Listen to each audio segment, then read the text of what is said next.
తాకట్లో ఉన్న మీ బంగారాన్ని విడిపించి ఆ రోజు ఆన్లైన్ రేటుకి కొంటాం. Sharma gold company. ఓం శ్రీ మహాగణాధిపతయే నమో నమః. ప్రధానంగా ఈ యుగాది నుండి ఏ నక్షత్రం వారికి ఏ ప్రభావం ఏ రకంగా ఉండబోతుంది అనేటువంటి విషయంలో మఖా నక్షత్రం, ఈ మఖా నక్షత్రంలో 1, 2, 3, 4 పాదాలలో జన్మించినటువంటి పురుషులు కాస్త అవలక్షణాలతో కూడి ఉండేటువంటి అవకాశాలు ఎక్కువగా ఉంటాయి. అవలక్షణము అంటే మళ్ళీ ఏమో అనుకున్నారు కానివ్వండి, నాది నాకు తెలుసు, నేను చేయగలను, ఓవర్ కాన్ఫిడెన్స్ అంటారు. ఆ ఓవర్ కాన్ఫిడెన్స్ వలన కాలుకు తీగ తగిలి బోర్లు పడేటువంటి అవకాశాలు ఎక్కువ, అంటే కింద పడేటువంటి అవకాశాలు చాలా ఎక్కువగా ఉన్నాయి. కాబట్టి నేను సింహాన్ని అని అనుకునేదానికన్నా ఎంత సింహమైనా ఏదైనా అల వస్తే తల వంచాలి. కొంతకాలం మనం అజ్ఞాతవాసం చేస్తున్నాము అని అనుకోగలిగితే ఈ మఖా నక్షత్రంలో జన్మించినటువంటి వ్యక్తులకు కొన్ని అవకాశాలు చేతి నుంచి జారిపోకుండా ఉంటాయి. ఎందువలనంటే ప్రతిదీ దగ్గరికి వచ్చినట్టుగానే ఉంటుంది, అలానే ఆగిపోతూ ఉంటుంది.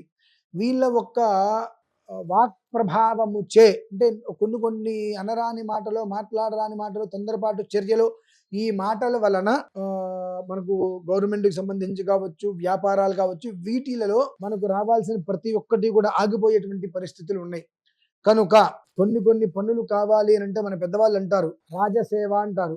మనకి కొన్ని రావాల్సినవి ఉన్నాయి అని అంటే వాడిని నువ్వెంత అనంటే మనం చాలా ఇబ్బందులు పడతాము, నువ్వే అంత అనంటే మన పనులు పూర్తవుతాయి, మనకు రావాల్సింది మనకు వచ్చిన తర్వాత నమస్కారం ఇంటి పక్కకు వచ్చేయచ్చు అని అంటూ ఉంటారు పెద్దవాళ్ళు. కొన్ని ఊరికే చెప్పరు. కాబట్టి ఈ మఖ 1, 2, 3, 4 పాదాల్లో జన్మించినటువంటి పురుషులు మాత్రం చాలా అజ్ఞాతంలో నేను ఉంటున్నాను, ఈ సమయం నాది కాదు, నాది కాని సమయంలో నేను ఎగిరి గోల చేయటం అనేటువంటిది పద్ధతి కాదు, నా పని పూర్తి కావాలి అంటే నేను చాలా మౌనంగా ఉండాలి అనుకోవడం శ్రేయస్కరం. ఎందుకంటే వీరు కూడా ఆ కేతు మహర్దశలోనే జన్మిస్తారు ఖచ్చితంగా.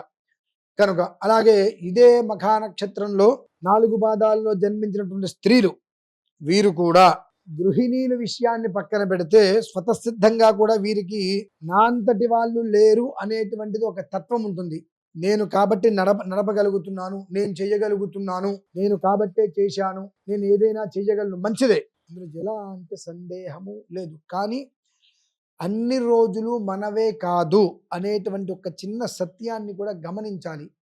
కొన్ని నక్షత్ర ప్రభావాలు, లగ్న ప్రభావాలు, లగ్నాత్తు ఏ గ్రహం ఎక్కడుంది అనేటువంటి విషయాన్ని దృష్టిలో ఉంచుకొని మనకు అవగాహన లేదు కాబట్టి దాని గురించి మనకు తెలియకుండా కూడా ఒక్కొక్కసారి మెదడు మనల్ని డామినేట్ చేసుకొని కొన్ని మాటలు మాట్లాడించడం వలన ఎక్కడ పని అక్కడ ఆగిపోవడం జరుగుతుంది. అవసరమైతే ఒక అడుగు వెనక్కే మళ్ళీ పడుతుంది మినహాయిస్తే ముందుకు వెళ్ళలేని ఒక స్థితి గమనాలు ఎక్కువగా ఉంటాయి. కనుక స్త్రీలు కానీ పురుషులు కానీ మఖా నక్షత్రంలో జన్మించిన వారైతే కొంతకాలం నేను అజ్ఞాతంలో ఉన్నాను కాబట్టి ఎవరికి కూడా నేను ఇట్లా ఉంది అనేటువంటి గట్టిగా సమాధానం చెప్పవలసిన అవసరం లేదు. మౌనం అనేటువంటిది ఇప్పుడు నడుస్తున్నటువంటి పరిస్థితులకి చాలా నాకు ఉపయోగం అనేటువంటి విషయాన్ని దృష్టిలో ఉంచుకొని, అలాగే ఇందాక ఎవరికైతే చెప్పానో అలానే దక్షిణామూర్తి స్వామి వారిని మనస్ఫూర్తిగా ఆరాధించుకోవడం మఖా నక్షత్రం వారికి చాలా శ్రేయోదాయకం.